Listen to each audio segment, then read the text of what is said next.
Hi, good morning, mamas. My name is Soulfully Naomi, or go by Azzy as well.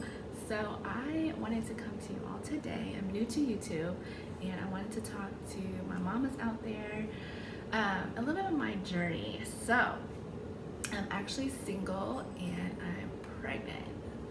I know, like, what? How does that happen? I'm still wondering myself. No, but really, I do have a unique journey that I didn't find too much information on as far as when I was, first starting my journey. I'm 22 weeks, and so about 4.5 months along. Almost 5 months along. I'm gonna share more down the line, obviously, co-parenting and things like that. But originally, of course, you're dating, you're happy, butterflies, rainbows, I didn't have, there's different, spectrum of situations. So there's people that they may have known or dated someone for a long time. They may not. The person may be in another relationship or married. I don't condone that. But, just the circumstances. Or you may have known each other a short amount of time. And so I fall more, dating someone almost less than 6 months, getting to know that person's friends, taking things slow, right? Slow. And so, at least you think.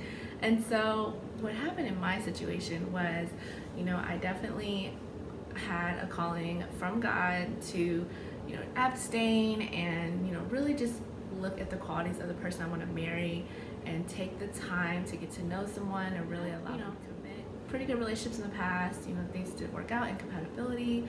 Every woman learns those lessons. Maybe the person turned out to be who they didn't think they were going to be, or, maybe they themselves had some growing to do. I know I had some growing to do in the past, and that projected onto my relationship. So no one's perfect, we're all on this journey together. But in my situation, it was a pretty healthy connection. We were getting to know each other. Everything was progressing, that I like. And so I, in the moment, and, didn't kind of hear that warning to just slow it down a little bit more, even more. And, that person and I, eventually got together, and, things were going kind of in a transition in my life. I actually was seeking to get a new job and grow my career and actually accept a position in another city. Yes, another city. And so, that person I was dating, they helped me celebrate, and, he and I were going through our own great moments, successes, just have a good time, spend time with each other. And so it came to a point where, it was time for me to move. And so I, still figuring out what I wanted. He was figuring out what he wanted. He was very intentional, very, chivalrous, great gentleman that, made sure I had everything I needed and more. It wasn't like a codependent relationship or anything like that. It was very, he was a very professional in his realm, and I was over here in my realm, and we just had the world. It was just happened to be that, went on a trip for the new year just to celebrate all of our successes. I had literally just moved actually at that point, had my own apartment, had my apartment in the other city, but, we were still in talks of what we wanted to do.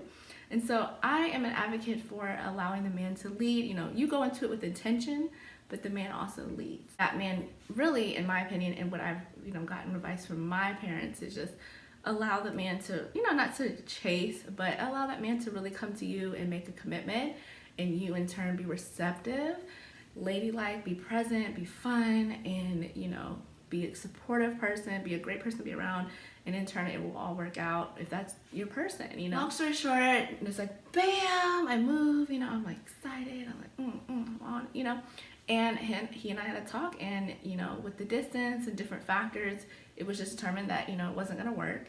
I still very much cared for him. I thought he was a great guy. He's still a great guy, but I think for me, I'm a person that the world was for my taking. I had so much ahead of me. I was like, oh, whatever. I'm not worried about you or you, So I am a person that I'm a lover of love. I love people being together. But, sometimes you do have to branch out. You do need to grow and see what other opportunities are out there before you try to settle, or if that person is just not 100% like, let you go, even if you're moving. So unfortunately, it wasn't the case. I cried.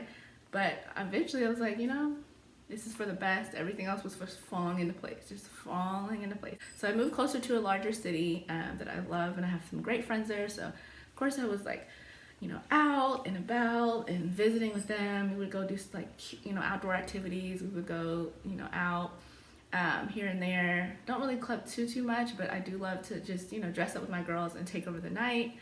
I mean, every girl does. So when I was about to head out of town for a job training, I found out, wham bam, you, not only just you, but you got a partner with you. So I found out I was pregnant at 6 weeks. I was petrified, ladies. I mean, I was hysterical, like crying. You could not tell me anything. I was like, what am I gonna do? I mean, so many thoughts.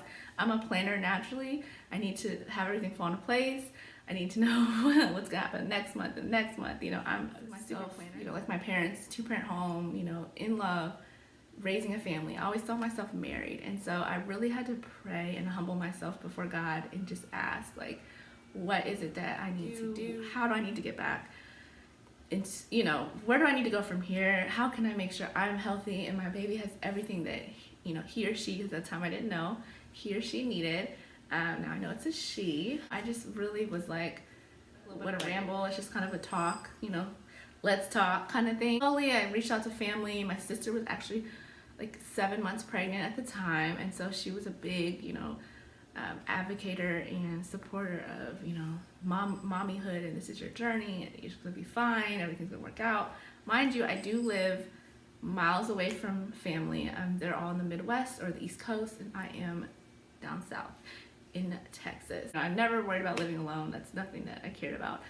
But here it was like, I'm, you know, 26 going on 27. I can handle all things, but this I can't, you know, this I need help with. I was freaking out, y'all. But I mean, when I say I was freaking out, I mean, I just really didn't know where to go, and I really had a tough time. I mean, to be very candid, it was not an easy path, and it still is a learning curve. From just, you know, finding out to informing the dad to, you know, where we're trying to work out, you know, co-parenting, and was that on board. I mean, he was absolutely terrified, more than me. He was like, no way, you don't have to do this. I am pro-choice, but I'm also not, I wasn't prepared to do abortion. And I can do a separate video on weighing your factors on abortion. You know, I read the word, and you know, you're like, well, you're pregnant and single, girl. You know, how much word do you read? I get it. But I do really have and try to build that relationship with God, and I pray daily and read the word. A life is a life, you know, God doesn't make mistakes. And I knew that this was something that I'm gonna have to deal with, I'm gonna have to grow from, and I'm gonna have to plan ahead and do all that I can to ensure that. Fast forward to now, you know, almost 4 or 5 months. I mean, my friends are supportive, my family's supportive. I'm kind of doing it on my own. So I'm a single mom, technically. You know, you're not married, you're single. I'm single. So, you know, on the market. I think this was the first time where life was like, you know, a punch in the gut. Literally like, hold on, you're not going anywhere. You're going to sit, you're going to pray, you're going to reflect, you're going to really take the time to know what you're going to do. And so I definitely want to make a part 2 to this video. I definitely want to go over kind of tips and things that help me. I'm able to flourish and deal with, you know, emotions and questions and, you know, that stigma. To you moms out there, I mean, you guys do a beautiful job. I'm going to do a wonderful job as well. Like, I'm excited. Any tips, stories are all welcome. I definitely want to share this journey with you all, and I have gotten through kind of the peak, the valley right now, and so I'm rising up to that peak again. And so I really just want to be that encouragement. Again, I'm 26, you know, I'm African American. I live in Texas. You know, I have a bachelor's degree. You know, I have not had, you know, too rough of a life or anything like that, but I do, you know, you have to humble yourself, and you have things that you're gonna have to go through, that you're gonna have to triumph.